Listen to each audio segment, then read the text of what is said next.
Este es un podcast de RPP. Mi novela favorita. Una versión sonora de la esencia de las obras literarias patrimonio de la humanidad. Seleccionadas y presentadas por Mario Vargas Llosa. Les habla Mario Vargas Llosa. Quiero compartir con ustedes una de mis novelas favoritas. 20.000 leguas de viaje submarino de Julio Verne. Julio Verne nació en Nantes en 1828 y fue uno de los más famosos autores de libros de aventuras del siglo XIX. Él se disputa con el inglés H.G. Wells el título de inventor de la ciencia ficción. Muchas generaciones de lectores en el mundo entero vivieron en su juventud las exaltantes historias de los hijos del Capitán Grant, Viaje al centro de la Tierra, La vuelta al mundo en 80 días y La isla misteriosa, que les hacían recorrer paisajes exóticos, ser testigos de prodigiosos descubrimientos científicos y acompañar en sus épicas peripecias a personajes de destinos fuera de lo común. 20.000 leguas de viaje submarino, que apareció en 1870, es una de sus novelas más célebres. Forma parte, con Los hijos del Capitán Grant y La isla misteriosa, de la trilogía cuyo protagonista es uno de los más enigmáticos personajes que inventó, el Capitán Nemo, capitán del Nautilus, esa nave fabulosa que recorre los mares del mundo, dedicada a la investigación científica y cuyo capitán tiene un odio extraño contra Inglaterra que lo lleva a atacar a toda nave que luzca esa bandera. Solo en la última novela de la trilogía, La isla misteriosa, se revela el origen de este sentimiento, que Nemo es un príncipe, hijo de un rajá de la India, cuya familia fue asesinada por los colonizadores ingleses.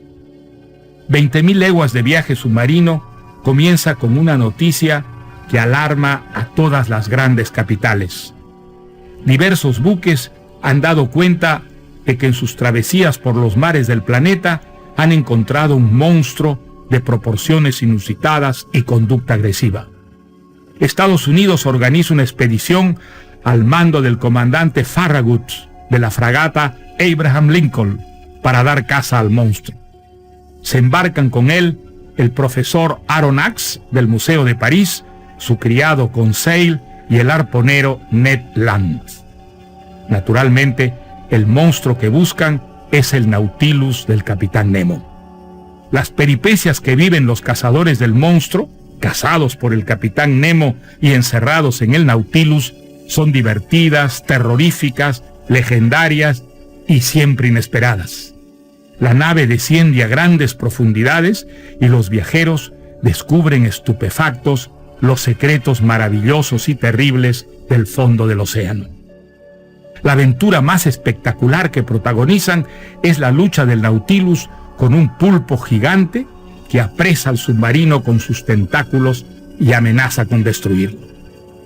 Julio Verne se documentaba con rigor para escribir sus historias y fue un lúcido profeta de algunos adelantos que solo el futuro conocería, como la televisión, el helicóptero, los submarinos y los viajes espaciales.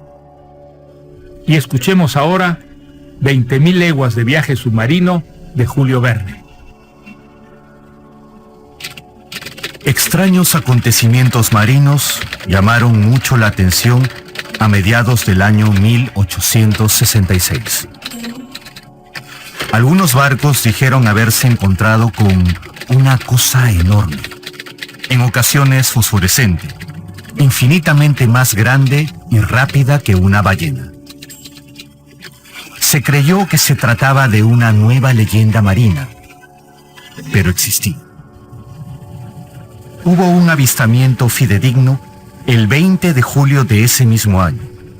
El vapor Higginson de la Calcutta Steam Navigation Company se encontró con una masa móvil a 5 millas al este de la costa australiana, en el Pacífico Sur. 2 magníficas columnas de agua fueron vistas, expulsadas del mar, como geysers, parecía un cetáceo gigante, pero el vapor Cristóbal Colón de la West India Company observó lo mismo en el Pacífico Norte el 23 de julio, apenas 3 días después. El animal podía trasladarse a una velocidad sorprendente. Los 2 barcos habían naufragado atacados por el monstruo, que aparentemente era capaz de atravesar estructuras de hierro. Las marinas de guerra de varios países decidieron darle caza. En esta época, yo me encontraba en Nueva York. Como profesor del Museo de Historia Natural de París, había sido encargado por los Estados Unidos de ciertos trabajos científicos.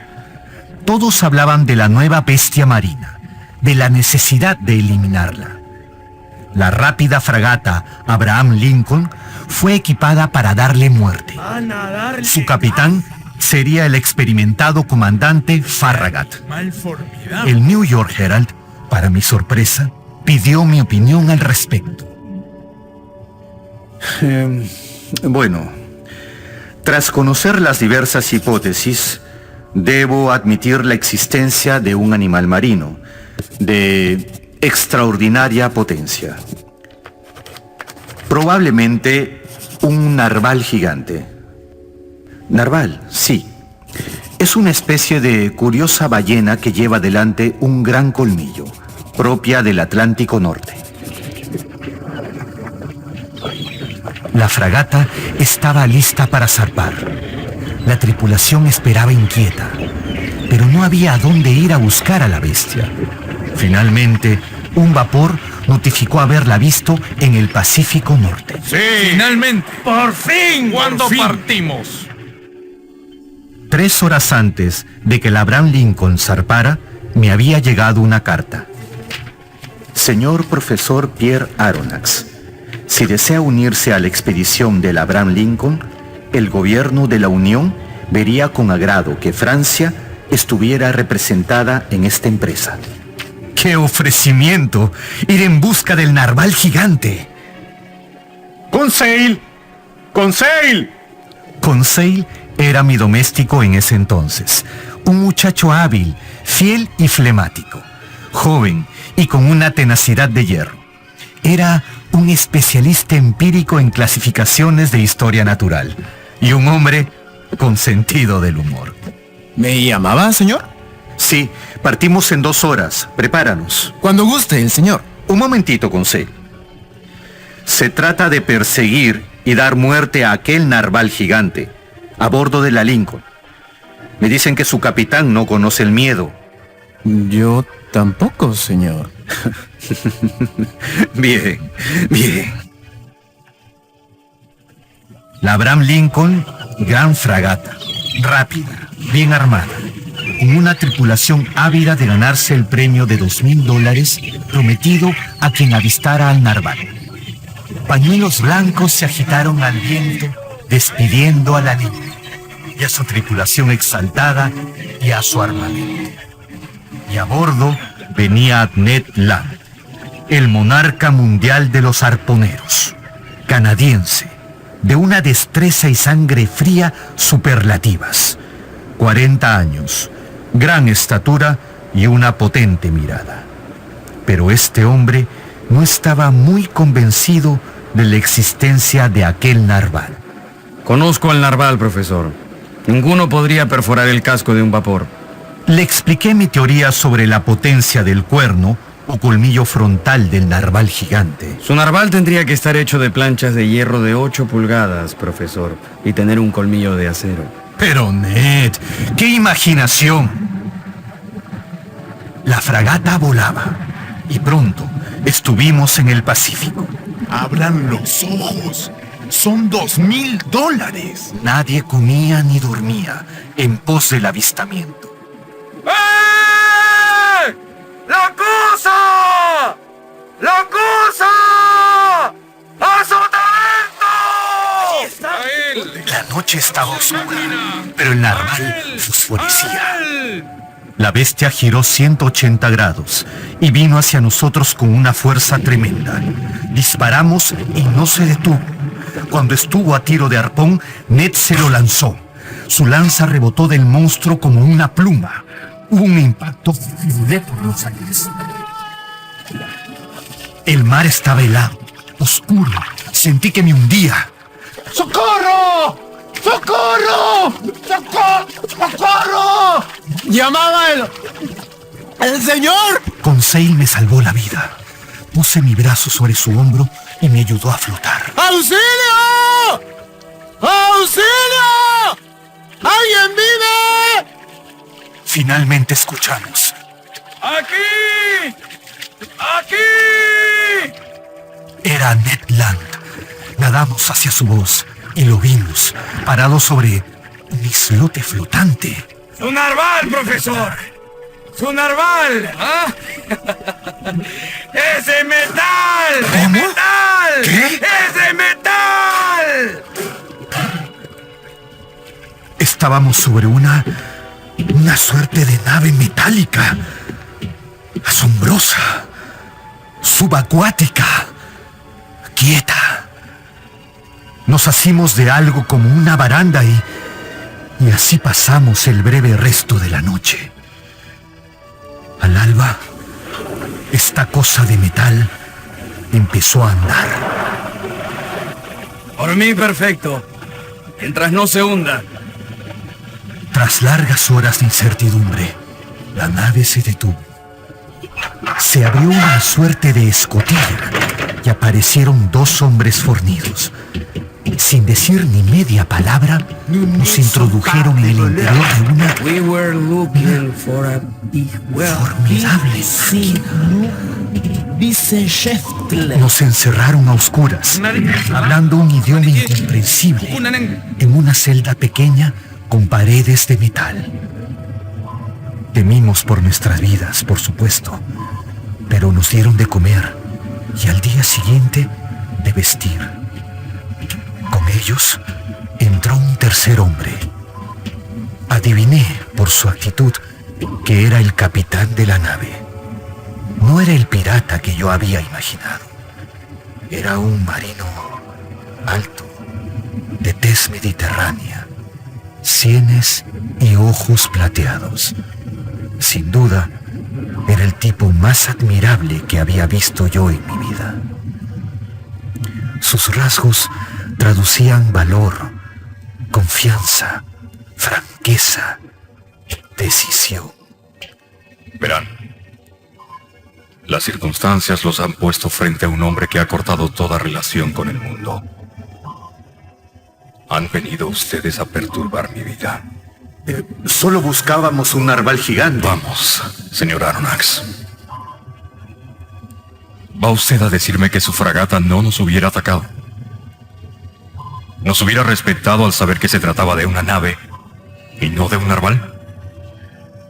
¿No es mi derecho tenerlos por enemigos, señor? Es el derecho de un ser humano salvaje.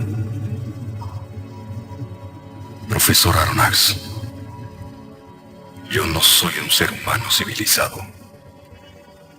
No obedezco las reglas del mundo. Y le ruego que no las invoque nunca en mi presencia. He tomado una decisión. A bordo ustedes serán libres. Mis huéspedes. Solo exijo una condición. Obediencia.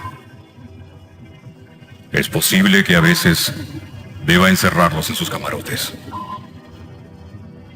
¿Aceptan? Adiviné que no aceptar era imposible. Sí. Solo una pregunta.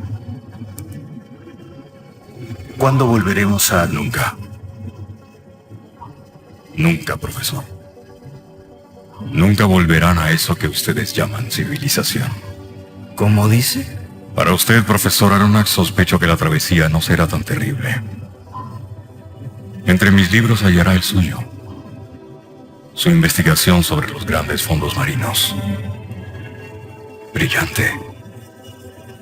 Pero yo le mostraré el país de las maravillas, mar. Una última pregunta. ¿Con qué nombre debo llamarlo? Señor, esta nave se llama Nautilus. Y yo soy el Capitán Nemo. A bordo del Nautilus me llaman así. Solamente Capitán Nemo. Nos asignaron camarotes. El capitán Nemo me guió hasta un gran salón, decorado con un busto exquisito y severo. Era un museo maravilloso, lleno de obras maestras del arte y de la literatura. La biblioteca era digna de un sabio y también de joyas naturales jamás vistas. Había una perla de un tamaño asombroso. La nave podía medir unos 60 o 70 metros de largo y unos 10 o 12 de ancho por lo menos. Mi lugar favorito terminó siendo el gran salón. Tenía 2 grandes paneles de metal que se descorrían para permitirnos ver el fondo del mar. Era un observatorio subacuático. Todo estaba iluminado por una eléctrica fosforescencia. Allí comimos delicias desconocidas para mí. Nada en esta nave es de origen terrestre, profesor. El mar me alimenta y me viste. Las telas que nos cubren son tejidos de la seda que producen algunas conchas. Los perfumes, sus colchones, la tinta que usará para escribir. Todo viene del mar. Usted ama al mar. Es el infinito, viviente. La conversación fue larga. El capitán Nemo me explicó el funcionamiento y la construcción del Nautilus, cómo generaba electricidad con sodio marino, cómo funcionaba el sistema de inmersión. Me habló de un pequeño bote que se podía usar en caso de necesidad. Me mostró el submarino entero. Era absolutamente fascinante. Nada se desperdiciaba. Todo tenía un uso lógico, exacto, natural. Cada mañana emergíamos a renovar el oxígeno. Entonces, en la plataforma, el segundo al mando le repetía al capitán Nemo la misma frase incomprensible. Conseil estaba tan feliz como furioso estaba Ned Land. solamente. ¿Hasta cuándo seremos prisioneros? Él no pensaba en nada más que escapar. Al día siguiente vino el capitán a mi camarote. Profesor, ¿le gustaría acompañarme de casa a mi bosque privado? Así que Nemo baja a tierra, pensé, casi desencantado. Creo que piensa que me traiciono. No es así. Quisiera acompañarme de casa en mi bosque privado en el fondo del mar. ¿En el fondo del mar? ¿Saldríamos de la nave? ¿Cómo? ¿Con escafandras? Por cierto, Pero la presión del fondo en estas latitudes es... he diseñado un traje que resiste 50 atmósferas. Lleva aire comprimido a la espalda y un casco conectado a ese aire. El sistema es eléctrico, activado con sodio marino. Así equipados, pues respiramos y vemos en el fondo de cualquier mar. Para cazar dentro del agua un fusil... Balas eléctricas de vidrio y plomo.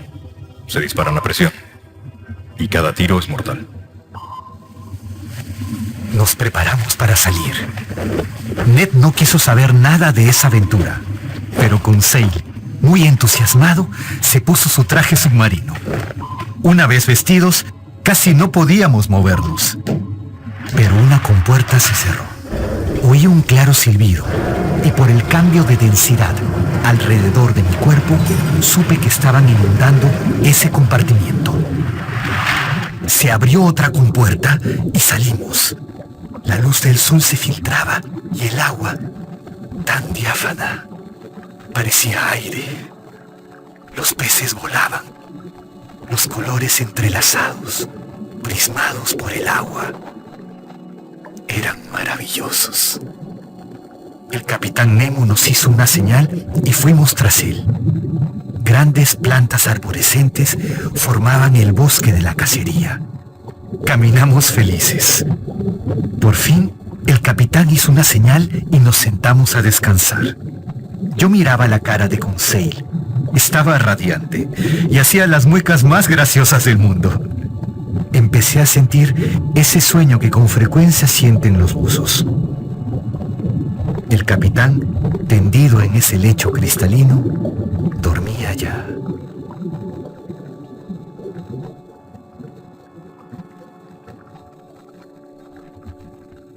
Un par de horas después, nos levantamos. Entonces, vi de repente un ser monstruoso. Una araña de mar de más de 1 metro de alto. Me miraba con ojos extraños. Se replegó para saltar sobre mí. Rápidamente, el capitán le propinó un fuerte culatazo y el animal desapareció. A una señal del capitán, comenzamos el regreso. En cierto momento, me pareció que estábamos en la superficie, bajo un cielo con nubes que se formaban a velocidades vertiginosas. Eran olas reventando en la superficie del mar. Regresamos a la nave. No habíamos cazado nada, pero el paseo había sido maravilloso. Dígame, profesor, ¿el océano no está dotado de vida humana? Tiene ataques de cólera y accesos de ternura. Posee pulso, arterias. Me alegro que les gustara. Adiós. Durante los días siguientes no vimos mucho al capitán Nemo. Conseil y Ned Land pasaban mucho tiempo conmigo. Los días transcurrían plácidamente, a pesar del malestar de Ned por este encierro involuntario. Cuando se abría el observatorio del salón, no nos cansábamos de apreciar el mundo submarino. Siempre distinto, siempre fascinante. La verdad, señor, que estos últimos 2 meses no hemos tenido tiempo de aburrirnos. Lástima que Ned no lo disfrute. El 2 de enero habíamos recorrido 1.340 millas desde nuestro punto de partida en los mares del Japón. Iniciamos entonces una ruta hacia los mares europeos, para felicidad de Ned Land, quien solo pensaba en escapar. La ruta escogida cruzaba el temible mar de coral.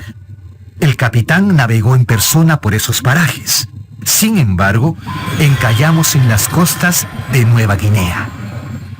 ¿Un accidente? Apenas un incidente. En 5 días la marea nos librará. La calma del capitán era extraordinaria, como lo fue el permiso que nos concedió para ir de cacería a tierra firme. ¡Carne! ¡Carne de verdad, por fin! Nemo sabía que no podríamos escapar. Nueva Guinea estaba llena de tribus caníbales. El submarino encallado sobresalía de la superficie del mar. Salimos a la costa 2 veces en el pequeño bote del submarino. Cazamos, recogimos frutas y hortalizas salvajes, y Ned nos hizo unos fantásticos estofados de canguro. Al segundo día, ya de regreso... ¡Salvaje, señor! ¡Allí! ¡Salvaje! Un mar de nativos salvajes se acercaba. Escapamos al submarino. ¡Capitán! ¡Capitán! ¡Hay salvajes por todos lados! Y esos, profesor, no son los peores que hay en tierra. Pero no se preocupe. Mañana a las 2 de la tarde la marea nos librará. Y mientras tanto, los caníbales... Se preocupa usted demasiado, señor profesor. Sencillamente cerraron las escotillas. Los papúes, feroces nativos temiblemente ornamentados, fueron perdiendo el temor y quisieron acercarse. Cuando el primero puso un pie sobre la cubierta, la nave soltó una descarga eléctrica que lo hizo volar a varios metros de distancia. Los nativos escaparon despavoridos y al día siguiente, a las 2 de la tarde en punto, la marea permitió que el Nautilus se pusiera nuevamente en marcha. ¿A dónde nos llevaría ahora la fantasía del capitán Nemo? Cierta mañana subí al puente de mando y vi, como siempre, al segundo hablando con el capitán Nemo.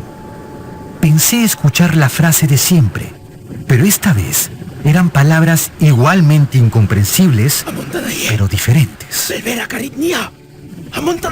El capitán hurgó el océano con la mirada. Yo tomé un catalejo, pero el capitán me lo arrebató. Señor Aronnax, voy a reclamar de usted el cumplimiento de su compromiso. ¿De qué se trata, capitán? Tanto usted como sus compañeros, señor, deben aceptar este cautiverio hasta que yo lo considere conveniente. Estamos en sus manos, capitán. En sus manos. Pero, capitán, ¿me permite una pregunta? Ninguna, señor. Ninguna. Fui a buscar a Ned y a Conseil, pero antes de que Ned pudiera protestar, ya 4 hombres nos habían conducido a nuestra celda inicial. Me perturbaba el recuerdo del rostro del capitán, lleno de ira y también de dolor. Allí nos esperaba un desayuno. ¿Me permite el señor un consejo? Por supuesto. Coma. Es prudente hacerlo cuando no se sabe qué puede ocurrir. Coma, señor. Coma. Inteligente consejo. Pero inmediatamente después de comer, poco a poco, mis miembros se fueron adormeciendo. Una traidora somnolencia se apoderó de todos nosotros. Nos habían narcotizado. Al día siguiente, nos dejaron tan libres como ignorantes. Recorrimos el Nautilus. Parecía abandonado. Finalmente, apareció el capitán Nemo. Yo lo noté visiblemente envejecido. ¿Es usted médico? He cursado medicina, sí. Necesito su ayuda. Llegamos al camarote de un herido. Tenía que existir una conexión entre ese herido y lo que fuera que había pasado la noche anterior, mientras nosotros dormíamos. Su lesión era horrible. La víctima me miraba sin decir palabra. Sea explícito. Él no habla español. Morirá ¿Cuándo? en unas horas, 2 horas o... Las manos del capitán se crisparon. Vi brotar lágrimas de sus ojos. Eso me sorprendió. No los creía hechos para llorar.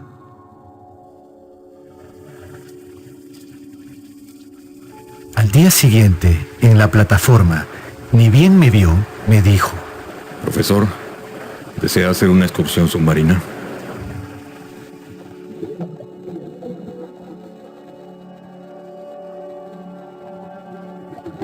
"12 tripulantes venían con nosotros. Cargaban un saco. Luego de caminar unas 2 horas, llegamos a... ¿Cómo describirlo? Era un espeso bosque de coral. En cierto momento nos detuvimos. En la penumbra divisé una altísima cruz de coral. 2 hombres tomaron sus palas. Era un entierro. Íbamos a efectuar un entierro allí, en esa última morada común en el fondo del mar. Colocaron el cuerpo amortajado y luego taparon lentamente el agujero.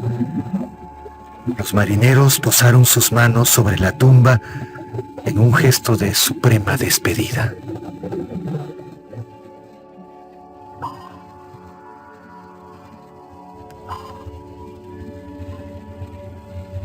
Conseil venía pensando desde hace ya un tiempo que Nemo era una suerte de gran sabio incomprendido.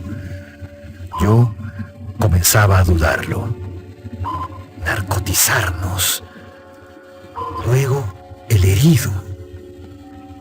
No, su nave era más que un vehículo de libertad. Era un vehículo de represalia. Sentí que éramos, de algún modo, parte de una venganza. Cruzamos el Océano Índico. Potentes tiburones se lanzaban contra el cristal de nuestro observatorio, de manera inquietante para quienes no los habíamos visto antes. Sin embargo, era mejor ver tiburones que los cadáveres flotantes que asomaron allí, donde terminan las aguas sagradas del río Ganges. Allí entregan los hindúes a sus muertos. El 28 de febrero llegamos a la isla de Ceilán. Esta isla es célebre por sus pesquerías de perlas. ¿Le gustaría ir de pesca, profesor? Capitán, ese magnífico ejemplar, esa gran joya en el salón... Pertenece a estos mares, pero jamás serviría como joya. Salvo para el dedo de un gigante. Profesor, ¿le he hablado ya de los tiburones? Abundan en esas pesquerías de perlas. Escuché lo que Nemo tenía que decirme y advertí a Ned y a Conseil del peligro. Pues yo soy arponero y quiero ver esas perlas. Vestimos nuestros trajes subacuáticos y partimos. Habíamos llegado un mes antes de la temporada de pesca. Solo un hombre en una ligera balsa pescaba artesanalmente.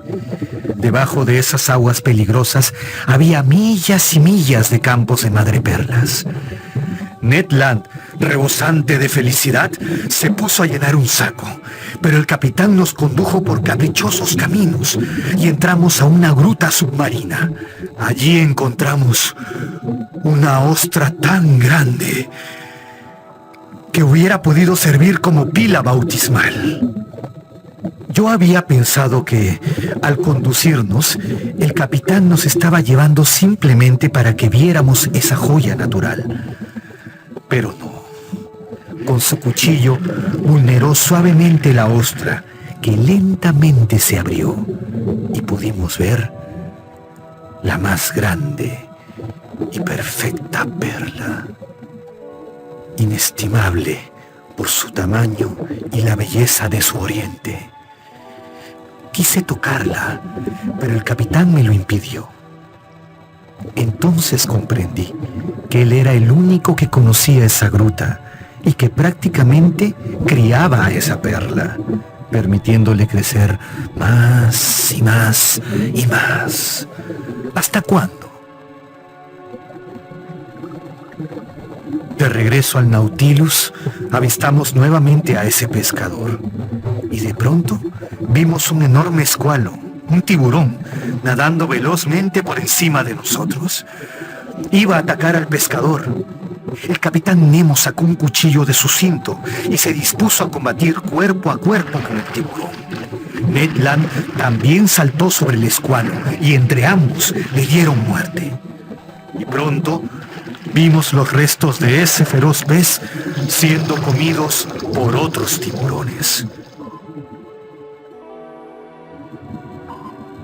Capitán, ¿usted arriesgó su valiosa vida por salvar la de ese desconocido? Ese pobre indio pescador pertenece al país de los oprimidos, profesor.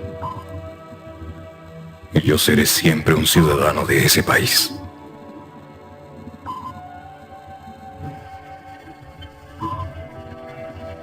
El 7 de febrero llegamos al estrecho de Bab el-Mandeb, que en árabe significa la puerta de las lágrimas.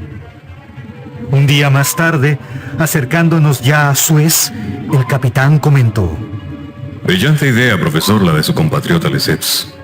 Pensar en un paso marino por el estrecho de Suez. Lástima que a nosotros no nos sirva. Y sin embargo, mañana estaremos en el Mediterráneo. ¿En el Mediterráneo? ¿Mañana? Ya lo creo. Llegaremos por un pasaje secreto. El túnel arábigo. Lo descubrí cuando encontré cierto tipo curioso de peces, tanto en el Mar Rojo como en el Mediterráneo.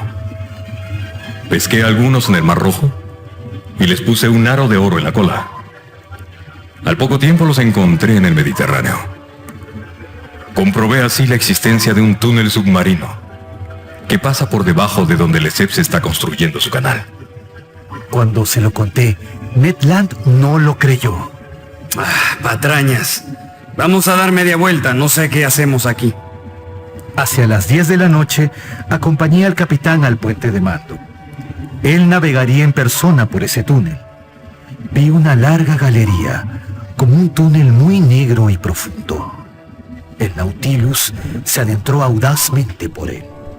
Sentí un ruido insólito. Eran las aguas del Mar Rojo que corrían por los flancos de la nave, que se dejaban llevar rápida como una flecha, a pesar de tener las hélices marchando en contra. Mi corazón latía violentamente, pero minutos después la nave se serenó. El capitán Nemo dejó el timón y me dijo: Profesor Aronnax.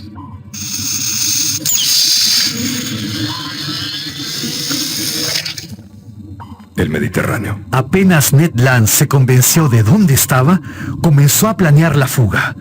Conseil, Ned y yo éramos un equipo, y no nos separaríamos. Eso lo teníamos claro. Y sin embargo, debíamos esperar una ocasión prudente. Pero el capitán Nemo comenzó a mostrarse muy sombrío. Me atrevería a decir que había algo en el Mediterráneo que le traía malos recuerdos. Pero entonces, ¿qué hacíamos allí? Para furia de Ned, pasábamos casi todo el tiempo sumergidos. Ned, este viaje terminará. ¿Así? ¿Pero cuándo? ¿Cuándo? Un día apareció en el observatorio un joven pescador. Vaya. El capitán lo Ya era conocía hora. y se alegró de verlo. Unos tripulantes llegaron con un cofre y el capitán lo llenó con lingotes de oro. ¿De dónde conseguía todo ese oro el capitán Nemo? ¿Quién era ese muchacho? ¿A dónde iría a parar ese tesoro? Ned no escondía su malestar. Una noche se acercó a mí. Esta noche a las 9. Cuidado, el mar está muy duro. Estamos frente a las costas de España. Para escapar la ocasión es esta. En el pequeño bote lo tengo todo previsto. Me parece prematuro y Conseil... Conseil ya está informado. ¿Es ahora o nunca, profesor? Decídase. Tuve que acceder. Qué terrible espera, qué incertidumbre. El tiempo no pasaba. Y cuando estaban por dar las 9, la nave comenzó a sumergirse. Fue entonces que el capitán Nemo entró en el salón. Profesor, ¿conoce usted la historia de España? Observamos las profundidades por el observatorio de cristal y vi a 4 o 5 hombres del Nautilus como cosechando entre los restos de un antiguo naufragio. Regresaban cargados de lingotes de oro. Comprendí entonces la pregunta. Esos eran antiguos tesoros españoles. Ese oro había sido arrancado a los incas del Perú y a los vencidos por Hernán Cortés en México. ¿Cuánta gente, capitán, podría aprovechar estas riquezas bien repartidas? Tanta gente pobre en el mundo y toda esta riqueza estéril en el fondo del mar. Estéril. ¿Cree que estas riquezas están perdidas porque soy yo quien las recoge? ¿Cree que todo esto es para mí? ¿Que ignoro que existen seres que sufren? ¿Razas oprimidas? ¿Víctimas por vengar? ¿No comprende que yo...? El capitán se contuvo. Podía sentir su corazón palpitando de indignación por los sufrimientos de la humanidad. Comprendí entonces. Su caridad se volcaba sobre las razas esclavizadas, así como sobre sus individuos. ¿Cree que todo esto es para mí? ¿Que ignoro que existen seres que sufren? ¿Razas oprimidas? ¿Víctimas por vengar?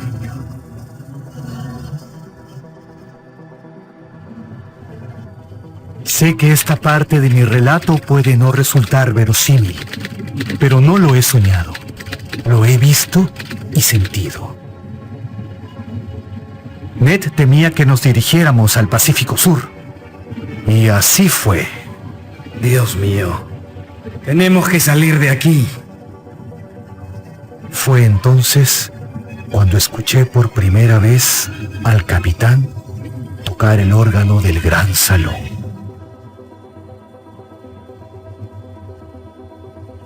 No reconocí la melancólica melodía, ni me atrevía a interrumpirlo. Pero esa música no ayudó a que Ned estuviera menos sombrío. Profesor, tiene que hablar con el capitán. ¿Acaso piensa tenernos aquí secuestrados eternamente? La verdad es que esa era su intención, que nos quedáramos allí, con él, eternamente. ¡Maldito todos sus muertos!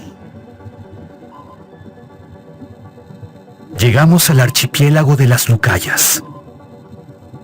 ¿Cómo me gustaría ver uno de esos pulpos capaces de hundir un barco? Uno de esos... Caracuentos chinos. Esos pulpos no existen, hombre. ¡Krakens! Te digo que no existen. Son leyendas. Ciertamente, Conseil, son leyendas. ¿Leyendas de 6 metros de largo? Precisamente. ¿Con 8 tentáculos? Octópodos, entonces. ¿No tenían los ojos enormes y no era su boca un pico de loro, pero un pico de loro formidable? Sí, Conseil, sí. Pues bien, señor, si estos pulpos que estoy mirando son leyendas, pues son leyendas muy verosímiles. Efectivamente, giré y vi pulpos de 8 metros de largo, con tentáculos de 12 o 14. Se aferraron rápidamente al Nautilus y la nave emergió y luego se detuvo. El capitán entró al salón. Curiosa colección de pulpos, capitán. Nos liberaremos. ¿Cómo? ¿Combatiéndolos cuerpo a cuerpo? No hay otra forma. Y una descarguita de... como con el caníbal que... ¿Bajo el agua? Imposible. Tiene que ser a hachazos. Y a arponazos, naturalmente. Una escotilla salió disparada, succionada por las ventosas de un pulpo. Entraron varios tentáculos. El capitán Nemo los atacó con fiereza, pero uno de ellos pudo arrancar al marinero que estaba delante del capitán. Nemo lanzó un grito y trepó a la plataforma. ¡Qué escena! El desgraciado marino, asido por ese tentáculo descomunal, gritaba desesperado. Nemo se precipitó sobre el pulpo, dándole de hachazos. Toda la tripulación se batía a machetazos contra las bestias. Por un instante pensé que el marinero podría salvarse, pese a que estaba siendo agitado por los aires como una pluma. Entonces, el monstruo lanzó una columna de líquido negro que nos cegó.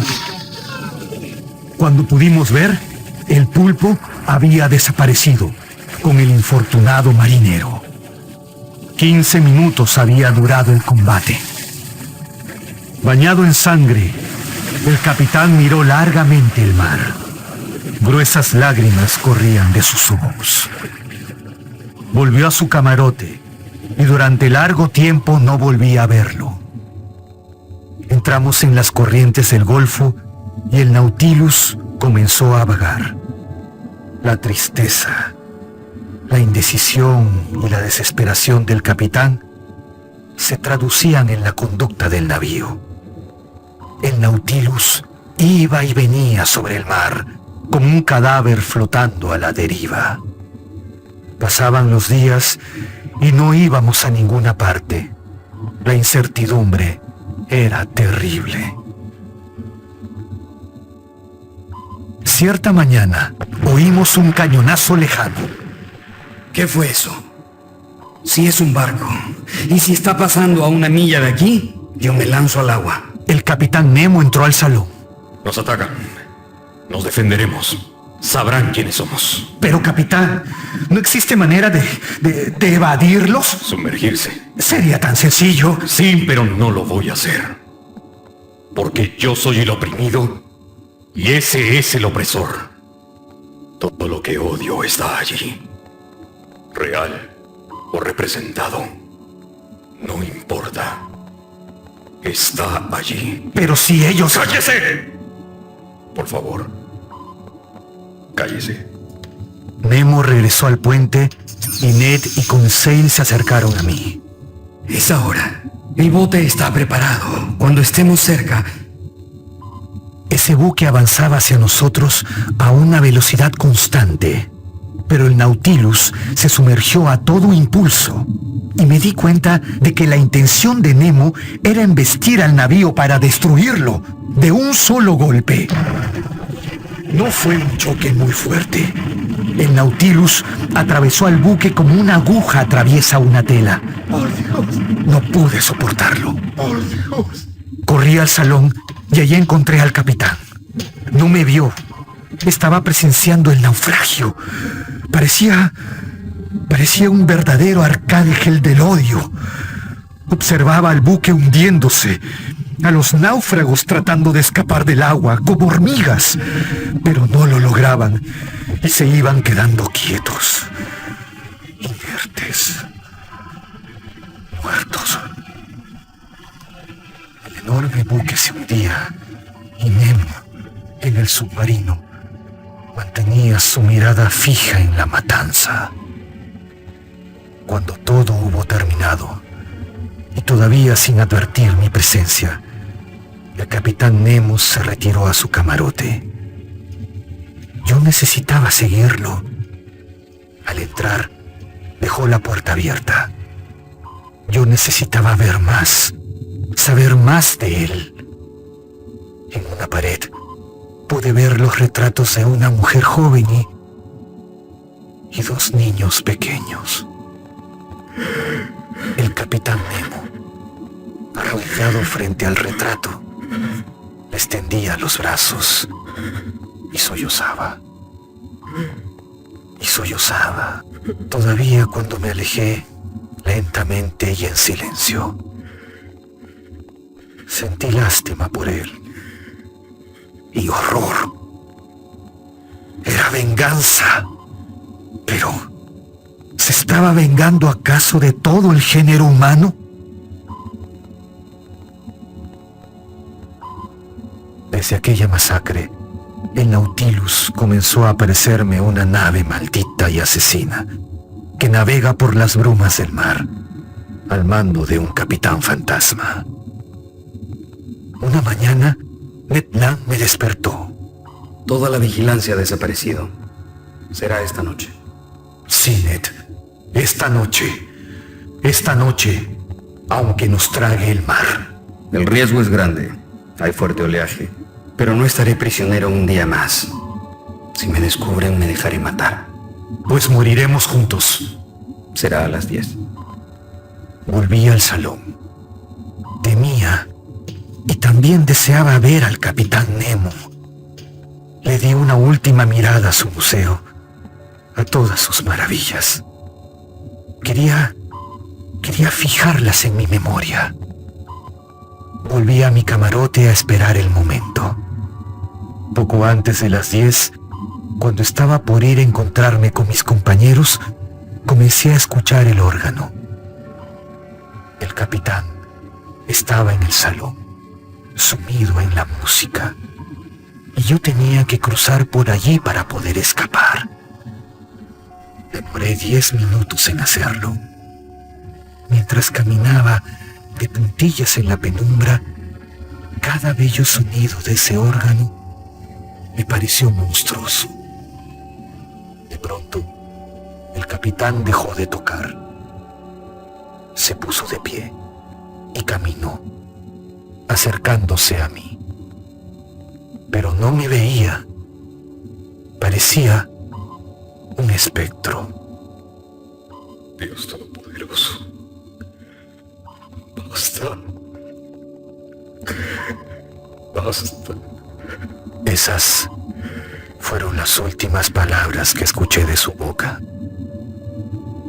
Casi aterrorizado, fui corriendo en busca de mis compañeros. Vamos, vamos, vamos. Ned Land comenzó a soltar el bote del submarino. Pero entonces, una sola palabra repetida en un largo eco llegó hasta nosotros. ¿Podíamos escuchar palabra más espantosa en esos momentos? Estábamos en esos peligrosos parajes de la costa noruega, donde confluyen las corrientes de todos los mares, formando un torbellino del que no ha salido nunca ningún navío.